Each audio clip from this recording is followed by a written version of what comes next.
Good morning. નમસ્કાર. હું Udhna academy education trust સંચાલિત શ્રીમતી એમ.જે. મહેતા પ્રાથમિક શાળા તરફથી શ્રીમતી વીણાબેન પટેલ આપ સૌનું હાર્દિક સ્વાગત કરું છું. વિદ્યાર્થી મિત્રો, આપણે ધોરણ 6માં સંસ્કૃત વિષય શીખી રહ્યા છીએ. મિત્રો, આપણે જાણીએ છીએ કે આ માસમાં આવનારી એકમ કસોટીમાં સંસ્કૃતની પરીક્ષા પણ લેવાશે. મિત્રો, તમે સૌ પ્રથમ વખત સંસ્કૃતનું પેપર લખવા જઈ રહ્યા છો ત્યારે આજે આપણે સંસ્કૃતનું પેપર કઈ રીતે પૂછી શકાય તેમજ લખી શકાય તે પુનરાવર્તન તરીકે જોઈશું. ઓકે, જોઈએ પુનરાવર્તન. પ્રશ્ન 1. નીચેના દરેક પ્રશ્નના ઉત્તર માટે આપેલા વિકલ્પોમાંથી સાચો વિકલ્પ શોધીને તેનો ક્રમ અક્ષર પ્રશ્નની સામે આપેલા બોક્સમાં લખો. પહેલું, વક્રતુંડ અને મહાકાય કોણ છે? એ. ગણપતિ, બી. વિષ્ણુ, સી. મહાદેવ શંકર અને ડી. હાથી. એ. ગણપતિ. આપણે શ્લોક શીખી ગયા. વક્રતુંડ મહાકાય સૂર્યકોટી સમપ્રભ. એ ગણપતિની સ્તુતિ છે, ગણપતિનો શ્લોક છે, એટલે આવશે એ. બીજું, વિદ્યાર્થી પોતાના પર પ્રસન્ન રહેવા કોને પ્રાર્થે છે, કોને પ્રાર્થના કરે છે? એ. ગુરુદેવને, બી. વિદ્યાને, સી. સરસ્વતીને અને ડી. વિષ્ણુને. તો શું આવશે? સી. સરસ્વતીને. ત્રીજું, સસલું ક્યાં રહે છે? એ.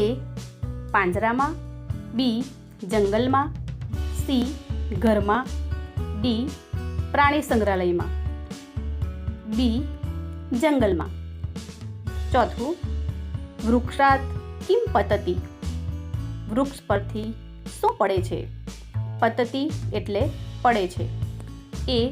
શૃગાલઃ, બી. વાનરઃ, સી. પર્ણમ અને ડી. આકાશઃ. સી. પર્ણમ. વૃક્ષ પરથી પાંદડું પડે છે.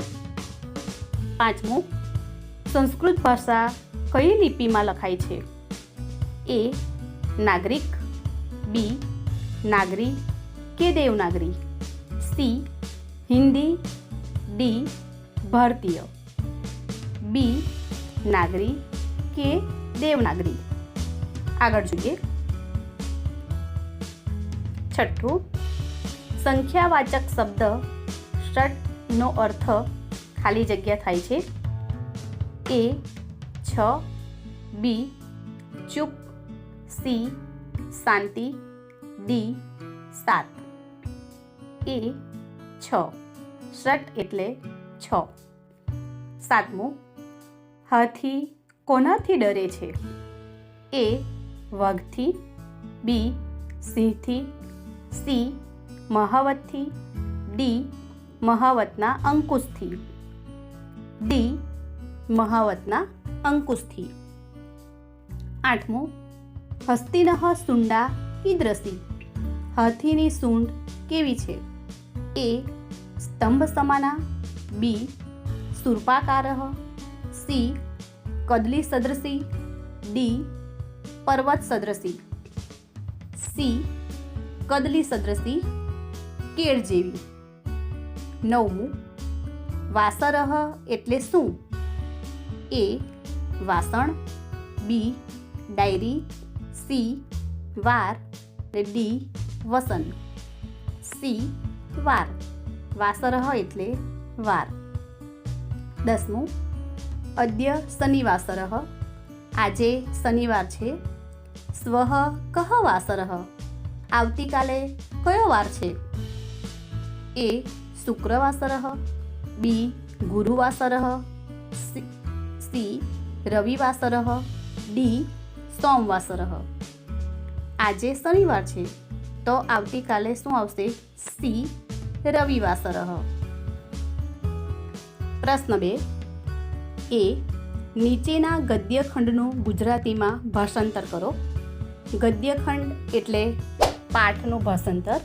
પાઠનો ફકરો આવે, પાઠના વાક્યો આવે, એને ગદ્યખંડ કહેવાય. એકમ વનમ અસ્તિ, એક જંગલ છે. મેં અહીં જવાબ આપી દીધા છે. પરીક્ષામાં તમને ફક્ત સંસ્કૃત વાક્યો હશે, તમારે એની નીચે અથવા તો સામે ગુજરાતીમાં લખવાનું. એકમ વનમ અસ્તિ, એક જંગલ છે. તત્ર સસકઃ નિવસતિ, ત્યાં એક સસલું રહે છે. સસકઃ શયનમ કરોતિ, સસલું સૂએ છે. પર્ણમ પતતિ, પાંદડું પડે છે. સસકઃ ભીતઃ ભવતિ, સસલું ડરી જાય છે. આગળ જોઈએ. બી, નીચેના પદ્યખંડનું ભાષાંતર કરો. પદ્યખંડ એટલે કાવ્ય, શ્લોકનું ભાષાંતર. શ્લોક આવે એમાં અહીં એક શ્લોક આપેલો છે. નમસ્તે શારદે દેવી વીણા પુસ્તકધારિણી, વિદ્યારંભમ કરિષ્યામિ, પ્રસન્ના ભવ સર્વદા. આવો શ્લોક આપેલો હશે, 2 લાઈન. તમારે એની નીચે આ શ્લોકનું ભાષાંતર લખવાનું છે. મેં અહીં લખ્યું છે. હે વીણા અને પુસ્તક ધારણ કરનારી દેવી શારદા, તને નમસ્કાર હજો. હું વિદ્યાની શરૂઆત કરીશ, તો હંમેશા મારા પર પ્રસન્ન રહેજે. આ રીતે તમારે એનું ભાષાંતર કરવાનું છે. સી જોઈએ. નીચે આપેલ શ્લોક પૂર્ણ કરો. પહેલું, ગુરુર બ્રહ્મા ગુરુર વિષ્ણુ ગુરુર્દેવો મહેશ્વરઃ, ગુરુઃ સાક્ષાત પરબ્રહ્મ, તસ્મૈ શ્રી ગુરુવે નમઃ. અહીં તમને શ્લોકની 2 લાઈન હોય છે. એમાં પહેલી લાઈનમાં પહેલો શબ્દ ગુરુર બ્રહ્મા એ આપેલું હશે, અને શ્લોક પૂર્ણ થાય છે ત્યાં છેલ્લો શબ્દ શ્રી ગુરુવે નમઃ એ શબ્દ આપેલો હશે. મેં જે લાઈન કરી છે ત્યાં ખાલી જગ્યા હશે. તમારે એની અંદર આ શબ્દો પૂર્ણ કરવાના છે. તમને શ્લોકનો પહેલો અને છેલ્લો આ 2 અક્ષર આપેલા હશે, 2 શબ્દો આપેલા હશે. વચ્ચેનો શ્લોક તમારે પૂર્ણ કરવાનો હોય છે. એટલે તમારે જે આપણી વંદના કવિતા છે એના શ્લોક મોડે કરી દેવા, અને એ શ્લોકનું ભાષાંતર પણ મોડે કરી દેવું. પ્રશ્ન 3 એ, નીચેના પ્રશ્નોના ગુજરાતીમાં ઉત્તર આપો. પહેલું, કરોડો સૂર્યો સમાન તેજવાળા દેવ કયા છે? કરોડો સૂર્યો સમાન તેજવાળા દેવ ગણપતિ છે. બીજું, સસલું શિયાળને શું કહે છે? સસલું શિયાળને કહે છે, શિયાળભાઈ દોડો, આકાશ પડે છે. ત્રીજું, સંસ્કૃત ભાષામાં કેટલા સ્વર અને કેટલા વ્યંજનો છે? સંસ્કૃત ભાષામાં 13 સ્વર અને 33 વ્યંજનો છે. આગળ જોઈએ. ચોથું, હાથી કુદરતનું કેવું સર્જન છે? હાથી કુદરતનું અદ્ભુત અને દિવ્ય સર્જન છે. પાંચમું, અંકુશ માત્રાત ભીતઃ હસ્તી માં અંકુશ એટલે શું? અંકુશ એટલે હાથીને હાંકવાનું અને કાબૂમાં રાખવાનું લોઢાનું એક સાધન. લોઢાનું એટલે કે લોખંડનું. બી, નીચેના પ્રશ્નોના સંસ્કૃતમાં ઉત્તર આપો. પહેલું, સસકઃ કુત્ર આગચ્છતિ? સસલું ક્યાં આવે છે? આગચ્છતિ એટલે આવે છે. સસકઃ વૃક્ષ સમીપમ આગચ્છતિ? સસલું વૃક્ષ પાસે આવે છે. બીજું, હ્યઃ રવિવાસરઃ? ગઈકાલે રવિવાર હતો. તર્હિ અદ્ય કઃ વાસરઃ? તો આજે કયો વાર છે? અદ્ય સોમવાસરઃ? આજે સોમવાર છે. ત્રીજું, અદ્ય મંગલવાસરઃ? આજે મંગળવાર છે. તર્હિ સ્વઃ કઃ વાસરઃ?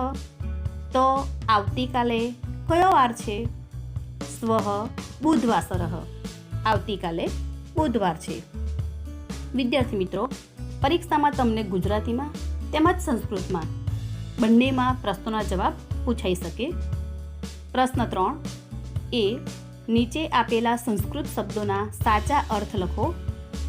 પહેલું કોટી એટલે કારણ કે કરોડ. મેં સાચા જવાબ ઉપર લાઈન કરેલી છે.